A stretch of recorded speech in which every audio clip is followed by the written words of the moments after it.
ನಮಸ್ಕಾರ ಸ್ನೇಹಿತರೆ, ಇವತ್ತು ಪೌಷ ಹುಣ್ಣಿಮೆ ಇದೆ. ಸ್ನೇಹಿತರೆ, ಈ ಪೌಷ ಹುಣ್ಣಿಮೆಯ ದಿನದಂದು ತಾಯಿ ಲಕ್ಷ್ಮೀ ದೇವಿಯನ್ನು ಒಲಿಸಲು ಮತ್ತು ಮನೆಯಲ್ಲಿನ ಹಣದ ಕೊರತೆಯನ್ನು ಹೋಗಲಾಡಿಸಲು ಈ ಒಂದು ಸಣ್ಣ ಪರಿಹಾರ ಕ್ರಮವನ್ನು ಮಾಡಬೇಕು ಎಂದು ಹೇಳಲಾಗಿದೆ. ಸ್ನೇಹಿತರೆ, ಆ ಪರಿಹಾರ ಕ್ರಮ ಹೀಗಿದೆ. ಸ್ನೇಹಿತರೆ, ಇಂದಿನ ದಿನ ಅಂದರೆ ಪೌಷ ಪೂರ್ಣಿಮೆಯ ದಿನದಂದು ಒಂದು ಅರಳಿ ಮರದ ಎಲೆಯನ್ನು ತೆಗೆದುಕೊಂಡು ಅದಕ್ಕೆ ಒಂದು ಕವಲಾದಾರವನ್ನು ಕಟ್ಟಿ ಮತ್ತು ಅದನ್ನು ಒಂದು ಕೆಂಪು ಬಟ್ಟೆಯಲ್ಲಿ ಸುತ್ತಿ ಮನೆಯಲ್ಲಿನ ಸುರಕ್ಷಿತ ಸ್ಥಳದಲ್ಲಿ ಅಥವಾ ಹಣವನ್ನು ಇಡುವಂತಹ ಸ್ಥಳದಲ್ಲಿ ಈ ಒಂದು ಎಲೆಯನ್ನು ಇಡಬೇಕು. ಈ ಎಲೆಯನ್ನು ಸುರಕ್ಷಿತ ಸ್ಥಳದಲ್ಲಿ ಇಡುವಾಗ ಈ ಮಂತ್ರಗಳನ್ನು ಪಠಿಸಿ ಸ್ನೇಹಿತರೆ. ಮಂತ್ರ ಹೀಗಿದೆ. ಸ್ನೇಹಿತರೆ, ಮಂತ್ರವನ್ನು ಜಪಿಸುವಾಗ ಸ್ಪಷ್ಟವಾಗಿ ಉಚ್ಚಾರ ಮಾಡಬೇಕು ಎಂಬುದನ್ನು ನೆನಪಿನಲ್ಲಿ ಇಟ್ಟುಕೊಳ್ಳಿ.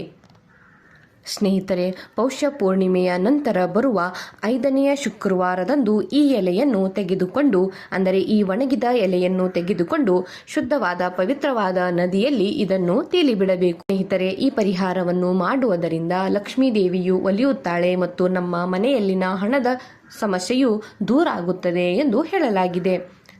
ಸ್ನೇಹಿತರೆ, ಯಾವುದೇ ಪರಿಹಾರ ಕ್ರಮಗಳನ್ನು ಮಾಡುವಾಗ ವಿಶ್ವಾಸವನ್ನು ಇರಿಸಿಕೊಂಡು ಆ ಪರಿಹಾರ ಕ್ರಮಗಳನ್ನು ಮಾಡಬೇಕು. ಹೀಗೆ ಮಾಡುವುದರಿಂದ ಖಂಡಿತವಾಗಿಯೂ ನಮಗೆ ಅದರ ಪ್ರತಿಫಲವು ಸಿಗುತ್ತದೆ. ಸ್ನೇಹಿತರೆ, ಮಾಹಿತಿ ಇಷ್ಟ ಆಗಿದ್ದಲ್ಲಿ ಚಾನೆಲ್ನ ಸಬ್ಸ್ಕ್ರೈಬ್ ಮಾಡಿಕೊಳ್ಳಿ. ಧನ್ಯವಾದ.